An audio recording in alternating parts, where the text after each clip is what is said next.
Muy buenas tardes a todos. Bienvenidos a este acto de celebración de los 20 años de nuestro colegio e institución teresiana. Les pido que tomen asiento, apaguen sus celulares para dar inicio a este encuentro.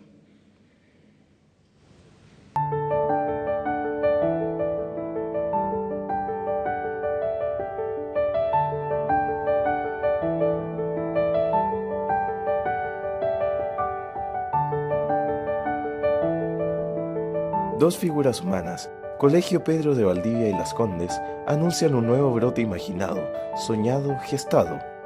Nuestro actual colegio institución teresiana, una voluntad que cree, sueña y arriesga, y que soñando crea realidad en acción.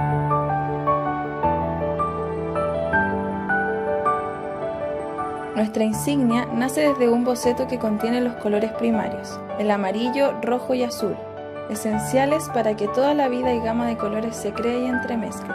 Todos tenemos espacio para aportar desde lo mejor de cada uno.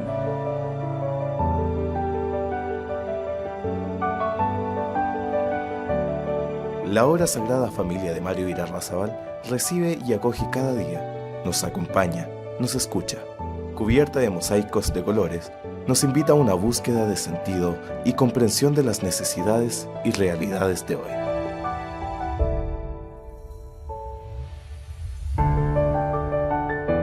Círculo extendido hacia afuera, despliega el espíritu de la institución teresiana en permanente dinamismo y actitud propositiva, rupturista, creativa. Un espíritu vanguardista y autocrítico que es capaz de transformarse y cambiar, que acoge desafíos y se abre a lo nuevo, explora nuevos caminos con creatividad y audacia.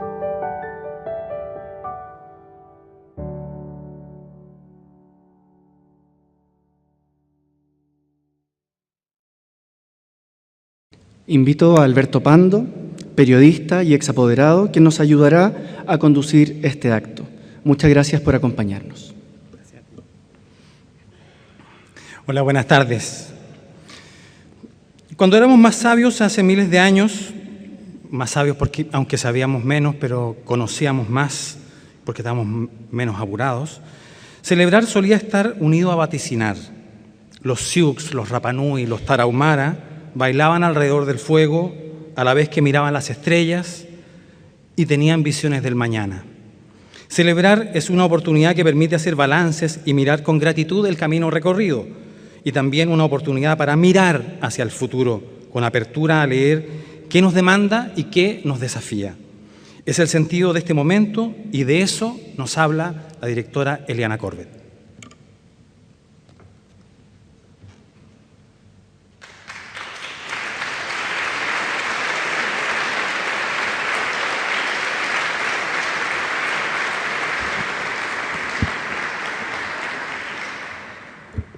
Buenas tardes. Quiero agradecer de todo corazón la presencia de cada persona en esta celebración, compañeros y compañeras de 2 décadas de camino que con su aporte ayudaron a construir y se arriesgaron y fueron garantía de que los sueños y las búsquedas junto a otros se pueden realizar. Estamos celebrando 20 años de nuestro colegio institución teresiana, un proyecto educativo que tuvo como desafíos la fusión de 2 colegios, posteriormente la incorporación de hombres y el mantener nuestra opción por la inclusión. Al mirar atrás, creemos que somos un proyecto que logró consolidarse.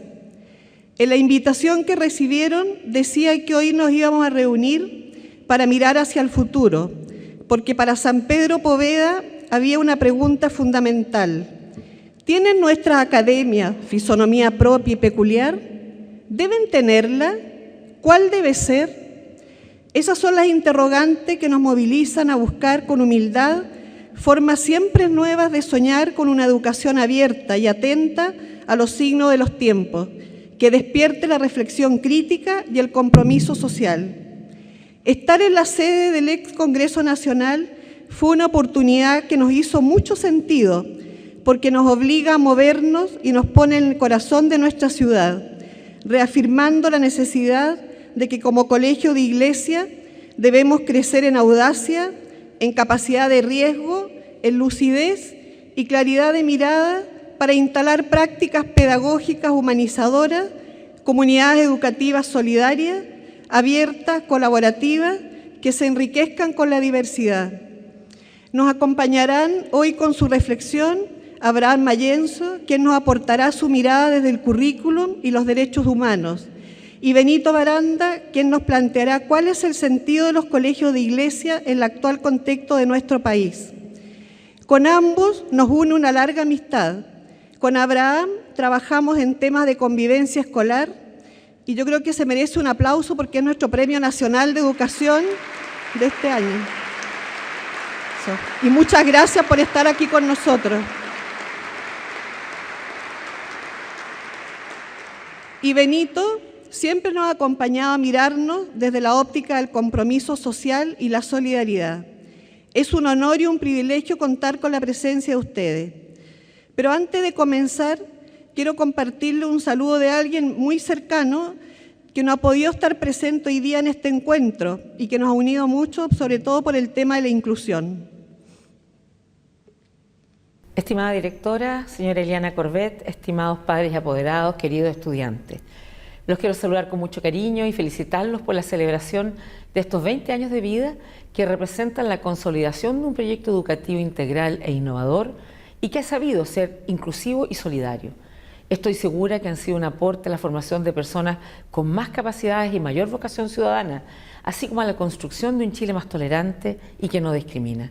Son ustedes parte de un importante cambio cultural y de conducta que Chile ha emprendido respecto a la importancia de eliminar las barreras sobre la discapacidad en la educación. Han entregado a sus alumnos y alumnas una mirada que es vital para valorar las diferencias y reconocer a las personas en sus posibilidades y talentos. Chile se engrandece cuando garantizamos las mismas oportunidades de desarrollo y aprendizaje a todos sus hijos e hijas, porque en la inclusión de nuestras diferentes capacidades está uno de nuestros grandes capitales para progresar como país. Por eso, reconocer la igual dignidad de todas las personas ha estado en el corazón del compromiso de mi gobierno. En este sentido, la vocación pedagógica, que es el centro de su quehacer, es fundamental para abrir las puertas de las oportunidades y sentar las bases para hacer de Chile un país más plural, más justo y más digno para todos y todas. Así que muchas felicidades por este 20º aniversario.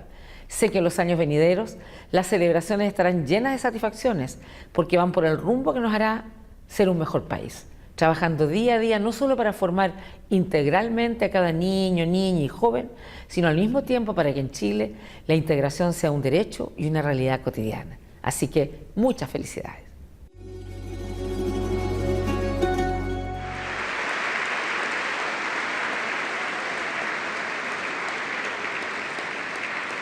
Muchas gracias a todos y todas por estar aquí.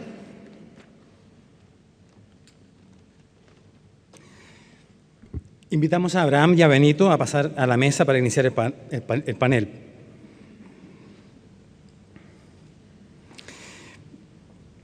Abraham Mayenzo, como decía Eliana, Premio Nacional de Educación 2017, es profesor e investigador de reconocida trayectoria a nivel nacional e internacional. Es un referente en materia de currículum escolar, en educación en derechos humanos, en educación ciudadana y convivencia escolar, aspectos que se han hecho claves, y orgullosos de ello estamos, en el actual debate educativo. Su presencia acá nos va a ayudar a poner de relieve estos temas que resuenan para la formación cristiana que da este colegio. Abraham, por favor.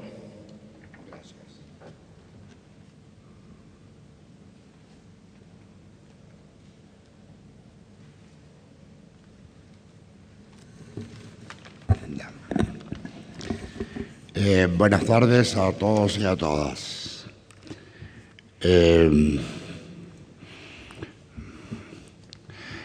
Tal como decía la directora Eliana,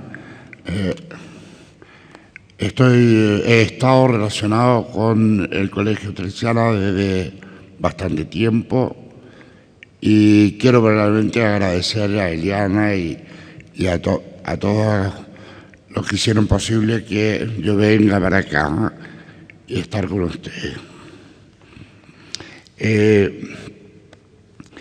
Eliana realmente tuvo la gentileza de invitarme. para asistir a este evento. En la invitación que ella me envió, me decía que respondiera a la siguiente inquietud: ¿hacia dónde va la educación para seguir aportando a la construcción de un Chile más justo, solidario e inclusive? Bonita pregunta. Implícitamente pienso que se me está preguntando no solamente hacia dónde va, sino que hacia dónde yo desearía que fuera la educación para asumir el cometido de contribuir a seguir aportando a la construcción de un Chile más justo y solidario. Hacia dónde va y hacia dónde debería ir. La pregunta no es fácil, es compleja.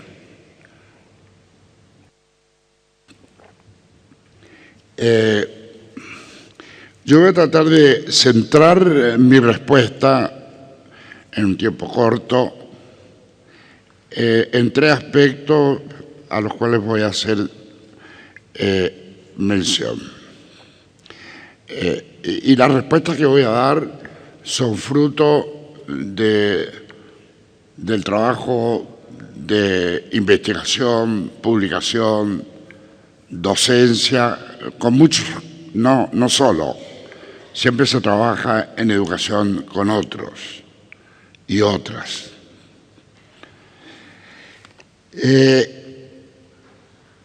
En primer lugar, diría yo que la educación tiene una responsabilidad ética y política de formar sujetos.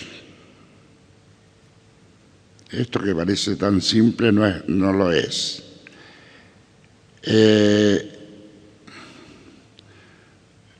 Hacia allá debería que ir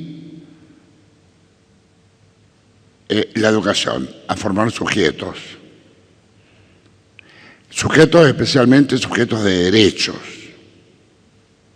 Es decir, sujetos que están comprometidos con la vigencia de sus propios derechos y del derecho de los demás. Sujetos que bregan y consideran al otro, otra, como iguales, pero diferentes. Iguales en derechos y diferentes social y culturalmente. Sujetos que consideran al otro y a la otra como legítimos otros, otras. Sujetos que frente a situaciones de violación de derechos humanos, el derecho propio y de los demás, asumen una actitud, quizás usaría la palabra beligerante, de compromiso,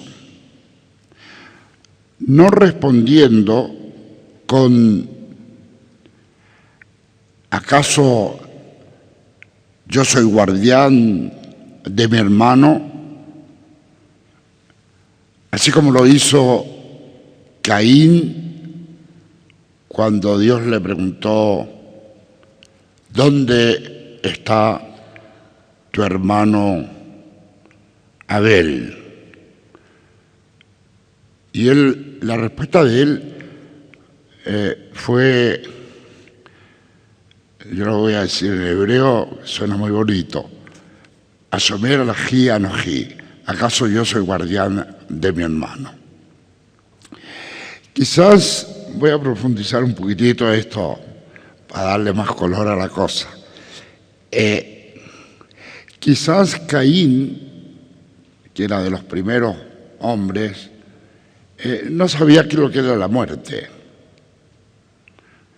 Le pegó un golpe, lo tendió y Entonces, él no se hizo responsable de su muerte. Pero cuando se le pregunta, ¿dónde está tu hermano? Y la respuesta es, ¿acaso yo soy guardián de mi hermano? Ahí cometió la peor falta. Nosotros somos guardianes de nuestro hermano. No podemos poner la cara atrás, mirar hacia un lado y decir, this is not my business, esto no es asunto mío. Y que sabes mucho de los sufrimientos que se ha vivido en el mundo, en América Latina y en Chile, es precisamente muchas de las violaciones que se cometieron en nuestro país, es precisamente porque no fuimos capaces de mirar y decir, esto sí me pertenece, esto sí que es mío, esto yo soy hermano, soy guardián de mi hermano. Entonces ahí hay un mensaje que la educación debe tomar con mucha seriedad. En segundo lugar, pensando hacia dónde va y hacia dónde debería ir la educación para poder seguir aportando a la construcción de un Chile más justo, es que, a mi parecer, debiera haber un cambio radical de lo que entendemos por una educación de calidad y una educación justa. Y quizás a veces nos hemos confundido. Ojalá que dejáramos de restringirla y focalizarla preferentemente en el rendimiento cognitivo, en el rendimiento escolar, medido por las pruebas nacionales, CIMSE, la PSU, y las pruebas TIMSS y PISA, las pruebas externas e internacionales. Y al hacer esto, al focalizar la educación en estos aprendizajes y en estos rendimientos, estamos dejando de lado un comportamiento, un aprendizaje mucho más vital. Y yo voy a explicar por qué es mucho más vital, que es la formación de ciudadanos, que es una educación ciudadana, que no se mide con el CIMSE, que no se mide con la PSU, y donde, a mi parecer, donde tenemos las mayores carencias son en lo que algunos han llamado este conocimiento blando, la formación ciudadana, y centrado y focalizado exclusivamente en lo que han llamado algunos el conocimiento duro, la matemática, la ciencia, la tecnología.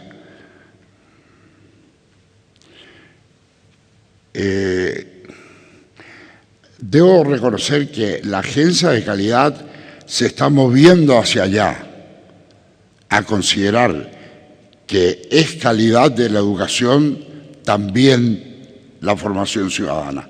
Y esto es vital.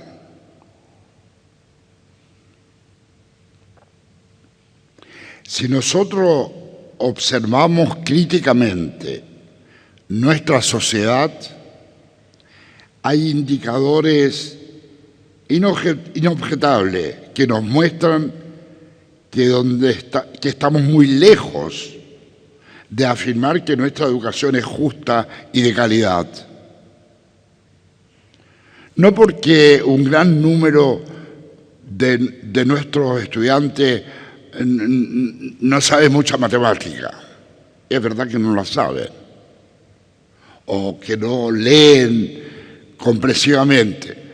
No es ese el foco,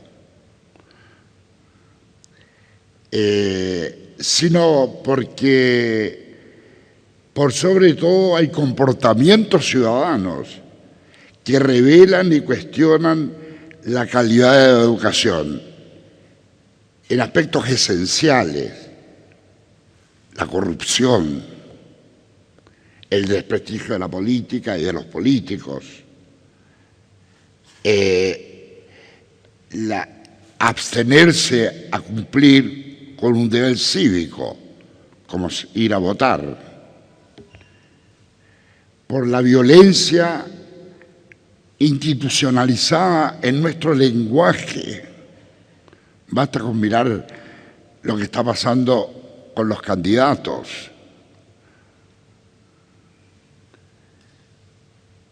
En el uso de un lenguaje descalificador, por la intolerancia, por la discriminación, etcétera. Ahí están nuestras fallas, preferentemente. Ahí están nuestras carencias, preferentemente. Cierto que hay carencias cognitivas también, pero donde estamos fallando severamente y preocupantemente es en este conocimiento, entre comillas, en el conocimiento blando.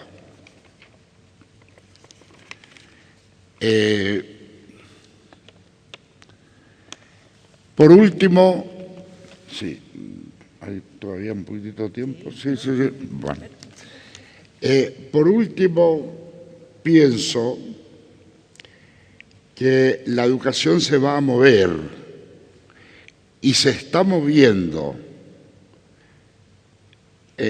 por sobre todo, y ojalá que se mueva más rápido y más fuerte, hacia una educación problematizadora, dialógica, en donde se irá paulatinamente alejando al acumular conocimiento y problematizar conocimiento, ir desde los computadores saben más que uno ya, pero la reflexión, el dialogar con el conocimiento, el dialogar intersubjetivamente sobre el conocimiento, para allá, a mi parecer, debía que moverse en la educación, y yo he escrito varios libros sobre lo que se ha llamado educación desde una perspectiva controversial.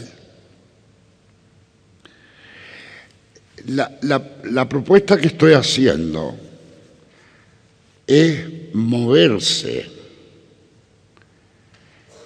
de un conocimiento plano, lineal, hacia un conocimiento controversial, divergente, conflictivo, de miradas diversas. Tarea no fácil.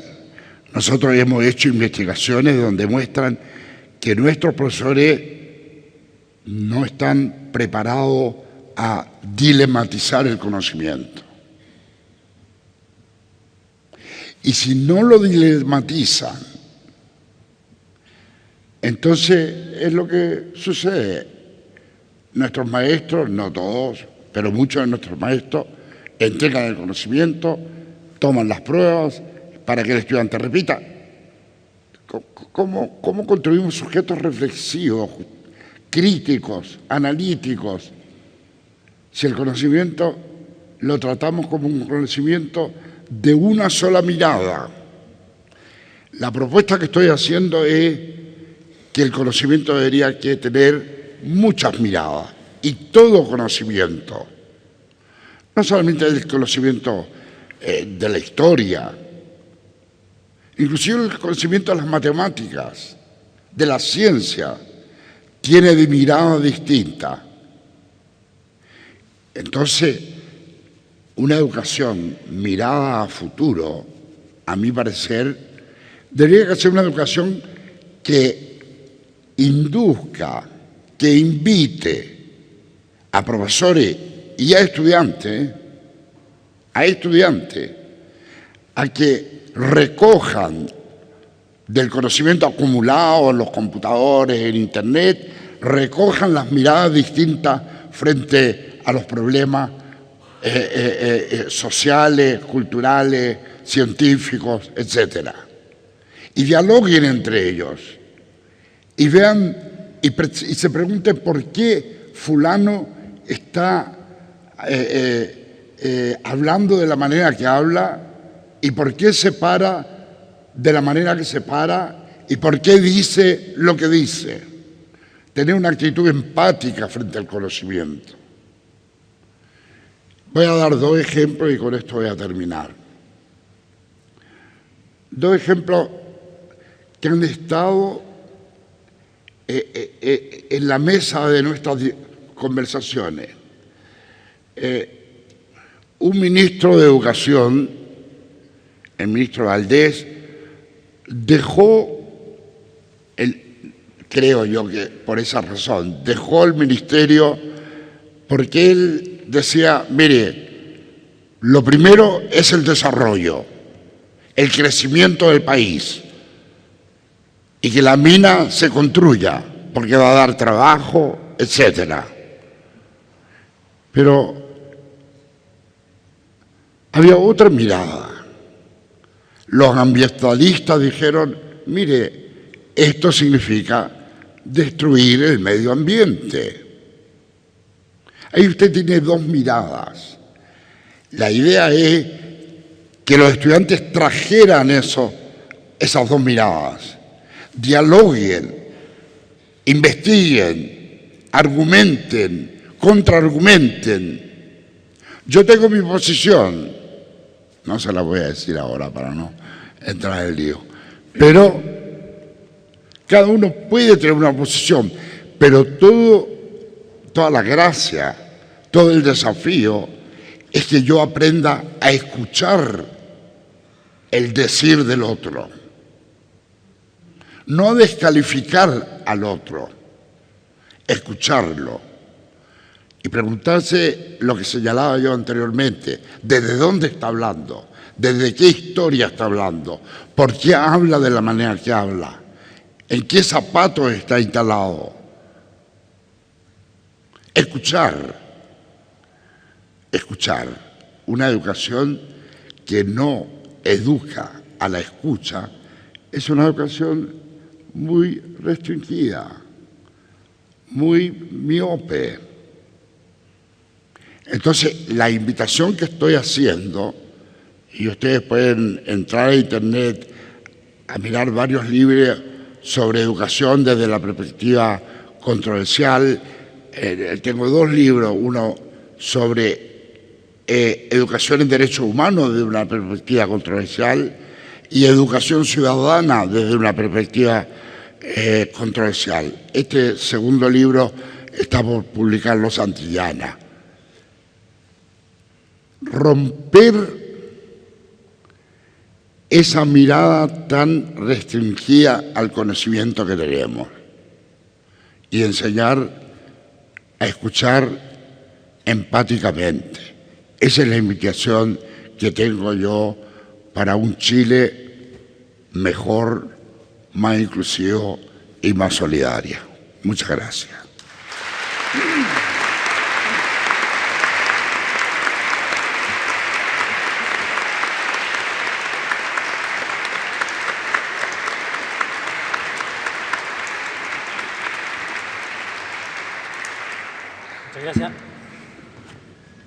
Muchas gracias, Abraham.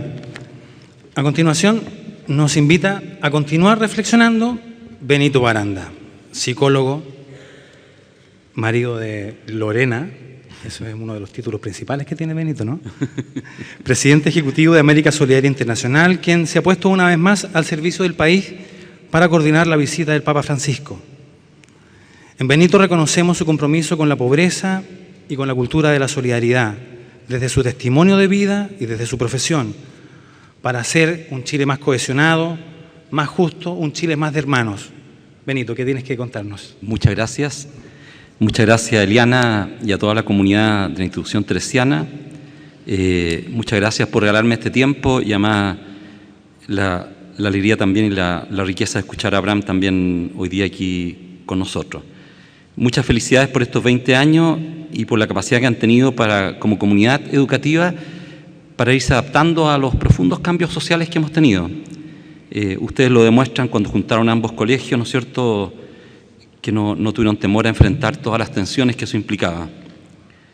Nosotros con Lorena, con mi familia, llegamos, conocimos a Eliana, conocíamos a varias de ustedes, o exalumnas también, de nuestra generación, pero llegamos a través de la Antonia, que está por ahí, que conoció alumna de usted en el deporte, y se dio cuenta del sello que ponían, y cuando era chiquitita nos pidió cambiarse. Y ella nos llevó a la comunidad teresiana. Y después ella se llevó a Santiago, como ustedes saben. Entonces, ahí los conocimos más profundamente, a pesar de que Eliana nos invitaba y habíamos tenido oportunidad de encontrarnos. Es difícil pensar hoy día la educación sin inclusión. Y después me voy a referir más a la Iglesia. La Iglesia también es víctima de la no inclusión, de la exclusión y la selección. Lo ha sido históricamente así, en educación, y tiene una profunda huella que ha marcado, ¿no es cierto?, la segregación no solo en Chile, sino en muchos de los países de América Latina, la segmentación educacional, los privilegios de uno contra los otros, ¿no es cierto?, y siguiendo, como ustedes saben, y muchos de ustedes mucho más que yo, siguiendo ese modelo, Andrés Bello nos dejó muchas cosas y muchas bondades a nuestros países, pero siguiendo un modelo piramidal, de que hay que educar a la élite para educar a los pobres. Bueno, somos víctimas, ¿no es cierto?, sobre todo en todo el Pacífico y Venezuela, de una educación piramidal. Perú es igualito a Chile, Ecuador es muy parecido. A mí que me toca visitar los países, sobre todo de esta costa, muy seguido y estar metido en proyectos educacionales, bueno, tienen los mismos dolores y los mismos desgarros de nosotros. Hoy día entendemos que sin inclusión, sin formación integral, sin vínculo estrecho con la sociedad, más aún si es un lugar educacional de Iglesia Católica, es imposible hacer educación. No se puede entender así la educación hoy día. Abraham hablaba del cambio que está ocurriendo en la Agencia de Calidad de la Educación, y yo recordaba, mientras él hablaba, que en la Comisión Engel, junto con Murillo, tratamos de presionar para que uno de los puntos, que al final no quedó aprobado así por oposición de Rosana Costa, era que se modificara el indicador del CIMSE, de la calidad educacional, y que el peso del CIMSE no fuese tan fuerte y no pesara más del 60%, sino que pesara menos del 50 o el 50%, y que el otro peso lo tuviesen los otros indicadores. Y no lo logramos. Quedó escrito más o menos así, pero no logramos ejercer la presión para que cambiara. Es tan fuerte, ¿no es cierto?, el poco valor del CIMSE para medir la calidad de la educación, que no fue considerado en la pobreza multidimensional. Y de hecho en la pobreza multidimensional se podría haber considerado la calidad de educación si el CIMSE tuviese acuerdo entre los especialistas, pero no lo tiene como calidad de la educación. Entonces no se pudo meter como indicador en la medición de pobreza multidimensional que implementó Chile a partir del 2013. Bueno, esto, ¿no es cierto?, son antecedentes que quería poner por la reflexión que voy a hacer. Quise desarmar en 4 puntos esta pregunta muy compleja, muy amplia, que es cuál es el sentido de los colegios de iglesia en nuestro país, y quería partir primero recordando lo que es el sentido. Y me acordé de mis tiempos de estudiante, de un psiquiatra que murió hace poquito, ¿no es cierto?, que todos o la gran mayoría de ustedes lo ubica, a Víctor Frank, y me metí en lo que es el sentido con él. Y recordé mis textos, y saqué textos empolvados que todavía no he votado, de papeles a mí mismo que están por ahí. Y esto se vincula mucho al sentido de vida, cómo construimos el sentido de vida. Y para eso él dice que hay que sentirse parte de algo, pertenecer a algo, que hay que aprender a vivir el amor, dice él, y que hay que proveer de muchas experiencias para crecer, infinitas experiencias para crecer. De eso habla Víctor Frank y lo vincula al propósito. ¿Y qué es lo que es un colegio? Cuando era pequeño, mi padre, que estudió arquitectura en la Universidad Católica del Paraíso, tenía un libro que yo de curioso lo leía y que todos los educadores lo conocen, algunos lo critican, pero uno lo encontraba y que se llama Paideia, ¿no es cierto? Y yo lo sacaba y me ponía a leerlo y lo encontraba insólito. Y entre las cosas que salieron y que me quedó grabado en mi tiempo adolescente, no es textual lo que voy a decir, pero que la educación era sacar lo mejor de las personas y hacer que eso mejor de las personas, su máxima potencialidad, su grandes riquezas se desarrollaran. Y yo en aquella época ya me reflexionaba y decía, qué increíble, yo practicaba atletismo, que era mi habilidad, y me decían cabeza de músculo. Por suerte no me podían criticar mucho porque me iba muy bien en matemática y en lenguaje, y me fue muy bien en la práctica académica de esa época. Pero a mis otros compañeros que practicaban deporte o eran artistas, los castigaban fuertemente. Y un jesuita viejo, donde estudió Juan Eduardo, ¿no es cierto?, que está acá presente en ese colegio, con todo un pintor que falleció no hace mucho en Casablanca, que estudió en ese colegio, que era castigado por pintar por parte de su familia, y que el jesuita muy sabio invitó al papá a conocer las pinturas de los alumnos del colegio, y estaban las pinturas de este pintor, y no le contó al papá de este alumno. Y el papá de este alumno se maravilló por las pinturas de su hijo, no sabía que era su hijo. Y le dijo, mire lo que están pintando los alumnos.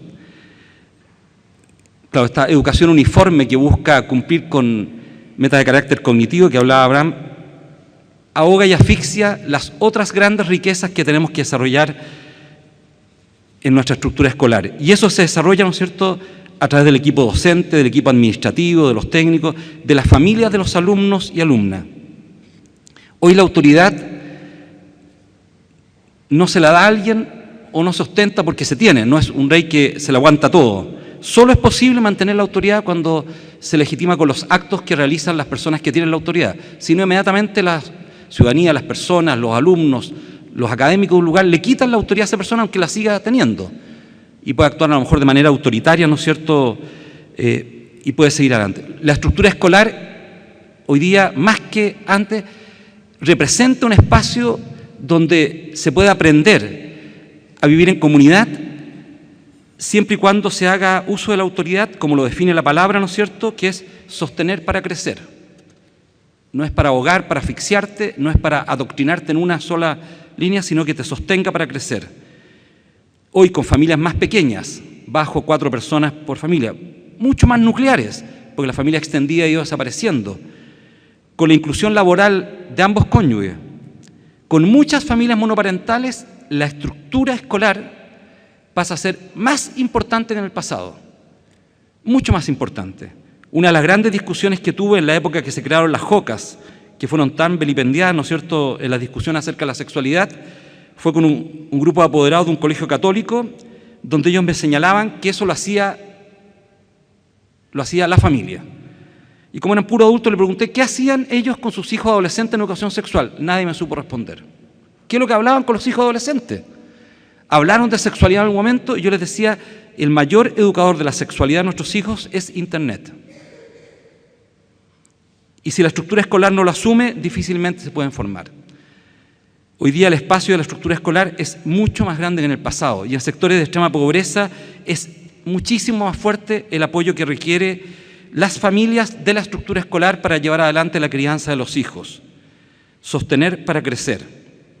Y a esto me referiría al final en los aportes de la Iglesia. Lo tercero que me pregunto es, ¿qué es lo que es la Iglesia? Ya, primero sentido, ya, después colegio y después iglesia. Hay tantos tipos de iglesia, ¿no es cierto? Tantísimos tipos de iglesia. La iglesia de Irlanda fue por mucho tiempo, en medio de un estado teocrático, un lugar que ahogó a los individuos. Todos se educaban en colegios católicos, la Irlanda católica, que hoy día reniega de su catolicismo con mucha fuerza. Un estado teocrático que controlaba moralmente a los individuos, obligándolos a profesar un credo religioso, terminaba, por supuesto, arruinando la libertad de las personas por optar por ese credo religioso. Y, por supuesto, terminaba arruinando lo que es la maravilla del ser cristiano. Me acordaba cuando hablaba de iglesia, decía, si volviéramos a ese diálogo de Jesús con la samaritana en el pozo de Jacob, cuando le dice, si conocieras el don de Dios. No es el juicio hacia la samaritana, no es el decirle esta es la doctrina, sino conoce el don de Dios. Y el don principal de Dios es el amor. Por lo tanto, si la Iglesia es capaz, a través de su comunidad educativa, de inspirar ese amor, por supuesto que se puede construir desde la estructura escolar una evangelización profunda. Si no, es imposible. Y por eso cuando la Iglesia pretenciosamente, particularmente algunos de los obispos chilenos, quiso atribuirse que la selección era parte de las libertades de ellos, la libertad que ellos decían es la no libertad de la gran mayoría de los ciudadanos. Es la pretensión de que ellos poseen una verdad que no la quieren compartir sino con los suyos. De que el egoísmo y el individualismo también se metió en las venas de ellos y que, al parecer, al igual que el Imperio Romano cuando nos trató de obligar a ser católicos, ellos también quieren obligarnos a ser católicos a todos. O sea, no será ninguno al final. Porque al final, por supuesto, es una opción voluntaria y los que nos hemos convertido lo sabemos así. La confianza de la Iglesia superaba el 80% a inicio de los 90 de la Iglesia Católica chilena. Era la más confiable de América Latina y el Caribe. Hoy día es la menos confiable de América Latina y el Caribe. Está en un 37%. Llegó a un 27%. El anuncio de la visita papal lo subió a un 32% y eso ha seguido aumentando y va en un 37%. Estamos por debajo de un Estado laico como Uruguay, que es un 43%. Se habla, ¿no es cierto?, recurrentemente que la Iglesia parte de la Iglesia doméstica. Por la realidad familiar hoy día de lo que nos ha ido ocurriendo en Chile, la Iglesia doméstica, que es la familia, sí tiene un peso, pero es minoritario en relación a lo que está ocurriendo en la estructura escolar. Las familias han perdido ese espacio por la realidad propia de la estructura familiar. Un niño no puede aprender a convivir con otros, con la diversidad, si es hijo único dentro de una estructura familiar. Debe recurrir a un jardín infantil, una sala cuna, jardín infantil, ¿no es cierto?, y después la estructura escolar. Allí va a experimentar esa diversidad. Antiguamente esa diversidad se podía experimentar en una familia numerosa y, por supuesto, en la familia extendida y en el vecindario. Hoy día el vecindario se ha restringido más, vivimos más encerrados y, por supuesto, la familia es más pequeña. La comunidad educativa ha tomado parte de esas funciones y debemos ser lo suficientemente honestos, generosos, humildes para reconocerlos como nosotros. Si efectivamente queremos que la Iglesia sea la luz de los pueblos a partir de la educación, como lo dijo la Lumen Gentium en el Vaticano II, esa constitución, al igual que la Gaudium et Spes, cuando le da al laico un rol fundamental en llevar al mundo esa luz, bueno, eso solo se logra cuando somos testigos en este mundo. No cuando pretendemos que otros piensen igual que nosotros, cuando queremos imponerles a otros nuestras creencias y doctrinas, sino cuando somos testigos.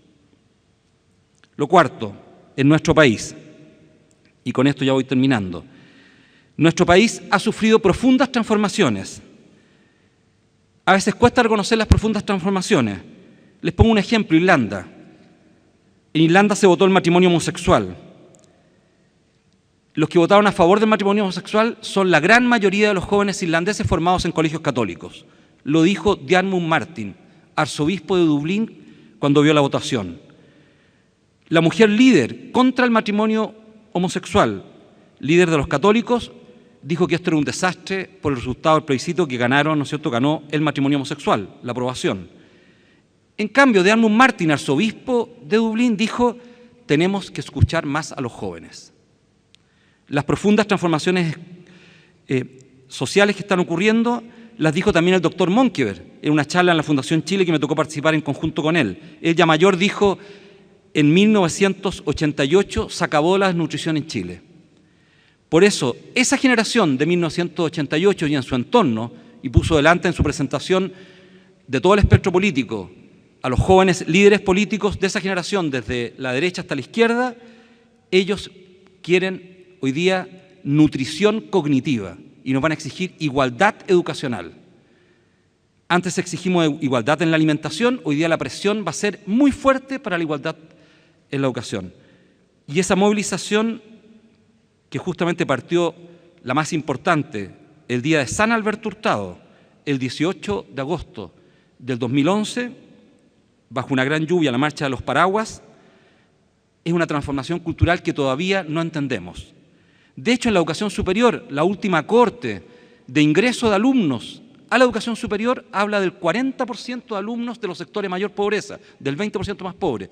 Cuando yo ingresé a la universidad, ni siquiera el 2%, el 20% más pobre estaba en la universidad, en esa corte. Cuando yo salí, la corte de ese año, no el total, por supuesto, era mucho menor, pero la corte de ese año no superaba el 6%. Llegamos al 13% y hoy día ya nos acercamos al 40%.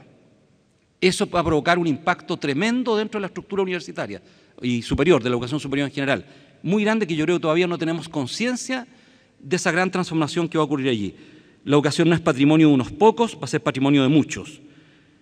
La educación piramidal de Andrés Bello cambió, hoy día se aplanó y las oportunidades se ampliaron.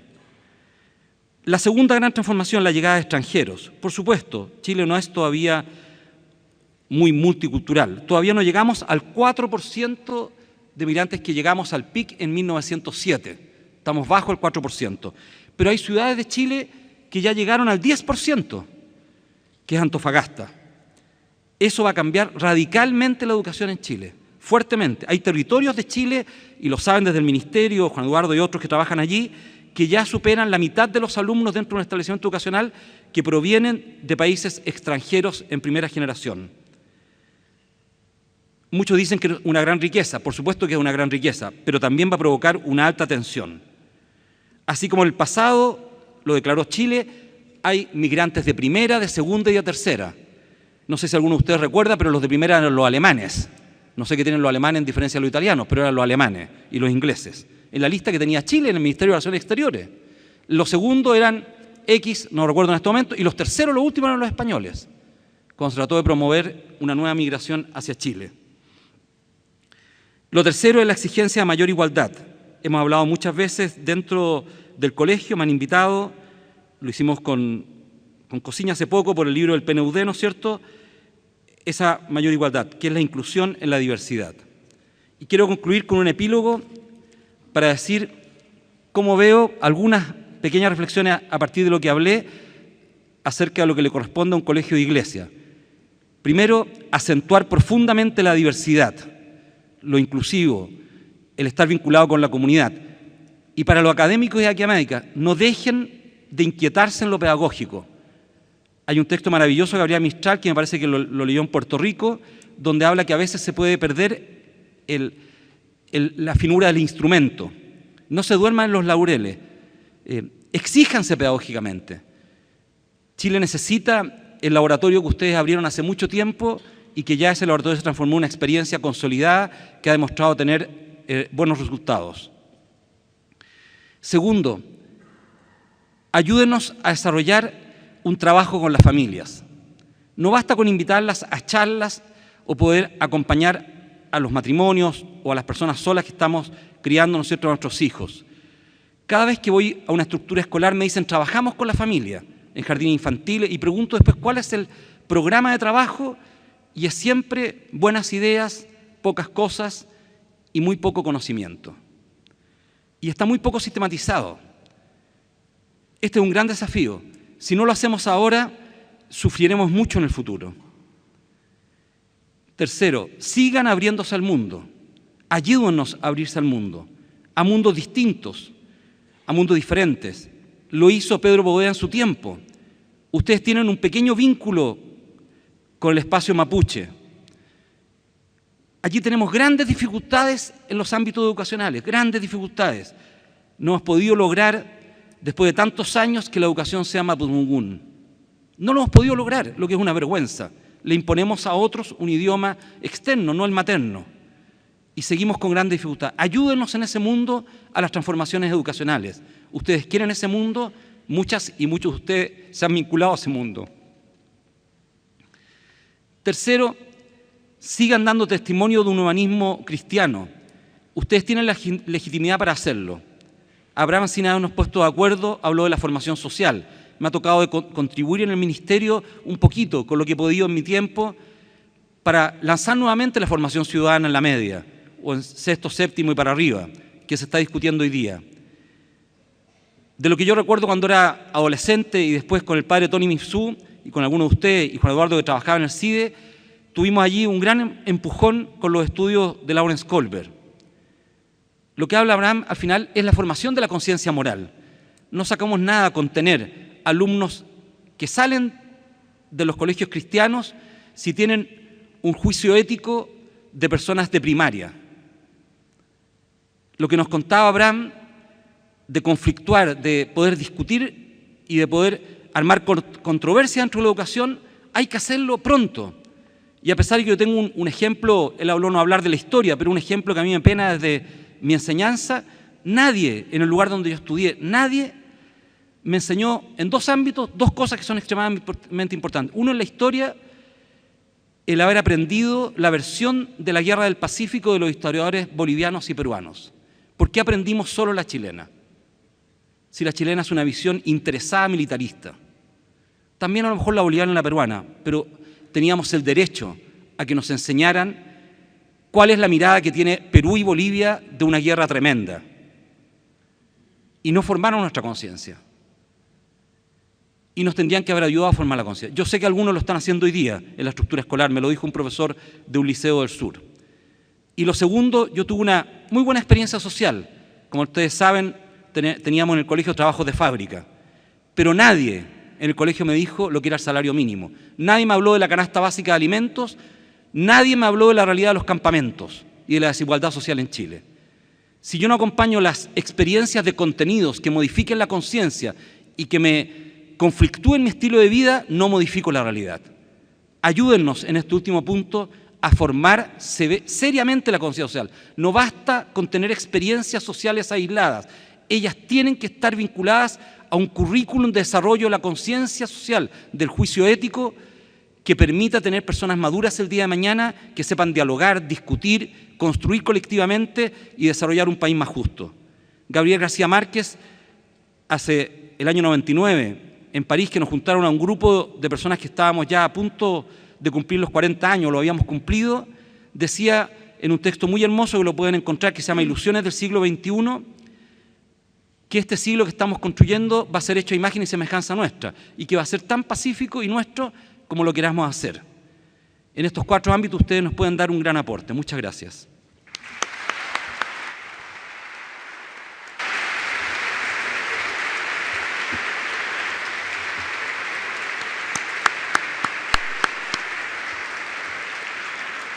Gracias, Benito. Gracias, Abraham. Parece que el Salón de Honor de esta sede del Congreso Nacional en Santiago ha inspirado aquello que tantas otras personas que pasaron por acá estuvieron mirando, que era el ser humano, la patria, la familia, las personas.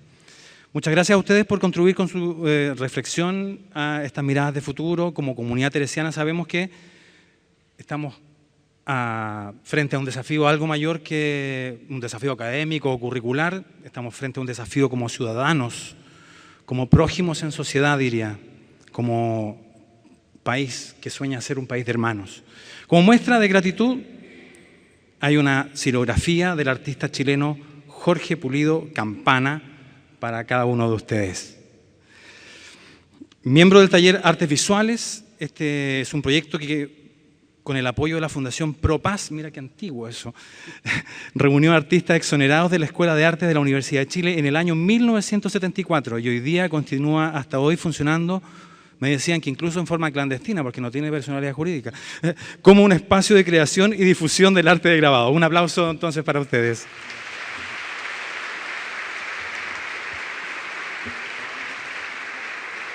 La gráfica de los diseños de Campana proviene de las visiones de su experiencia en ceremonias chamánicas de sanación y estudios antropológicos de los pueblos originarios, sus objetos culturales y cosmovisión religiosa, como aquí lo van a mostrar. Juan Pablo y Rosario, del Centro de Alumnos, que estaban atentamente escuchando estas visiones, representantes del Centro de Alumnos, les entregaron estos regalos. Un aplauso para los expositores y para Campana.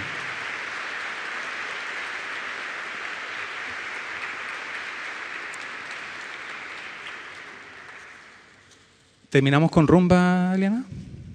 Con rumba, entonces. Un grupo de estudiantes y profesores del colegio van a interpretar ahora la rumba a Poveda. Muchas gracias a todos.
Gracias de nuevo a Benito y a Abraham por volver a desafiarnos.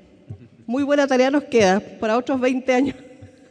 Así que de nuevo un aplauso a ellos dos y a todos ustedes por habernos acompañado esta tarde.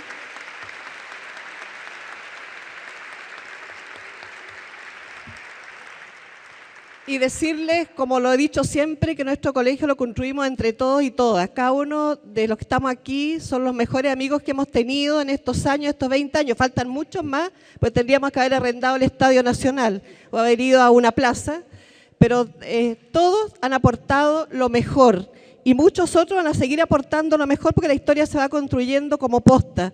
Unos primero, otros después. Así que muchas gracias por estar con nosotros hoy día aquí y seguimos construyendo nuestro colegio juntos. Eso, feliz cumpleaños.